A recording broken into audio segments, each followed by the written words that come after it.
আসসালামু আলাইকুম। এখন জানিয়ে দেব বাংলাদেশ ও বিশ্বের আলোচিত সংবাদের শিরোনাম।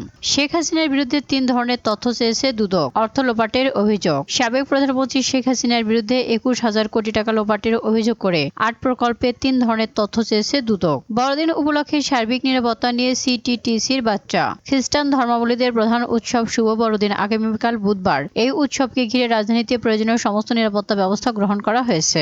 রেলের বর্তমান অবস্থার কারণ জানিয়েছেন উপদেষ্টা ফজলুল কবির। রেলপথ উপদেষ্টা ফজলুল কবির খান বলেন, অপব্যয় হচ্ছে রেলের বর্তমান অবস্থার কারণ। সকালে ঢাকা খুলনা রুটে ট্রেন চলাচল উদ্বোধনে তিনি এসব কথা বলেন। উদ্বোধনকালে উপদেষ্টা বলেন, আমাদের ব্যয় আশেপাশের দেশের তুলনায় অনেক বেশি, খরচ কমাতে হবে। রেলের আয় দিয়েই চলতে হবে একে। আমাদের ব্যয় সাশ্রয়ী হতে হবে। রেলের বর্তমান অবস্থার কারণ অপব্যয়, তাই যেখানে যাত্রী বেশি হবে সেখানে রেল থামবে। দুদকের মামলায় গ্রেফতার সাবেক খাদ্য সচিব। হাসিনাকে প্রত্যাবর্তনের বিষয়ে যা বললেন ভারতীয় সাবেক high commissioner Mahesh Sachdev. ৫ August ছাত্র জনতার অভ্যুত্থানের মুখে প্রধান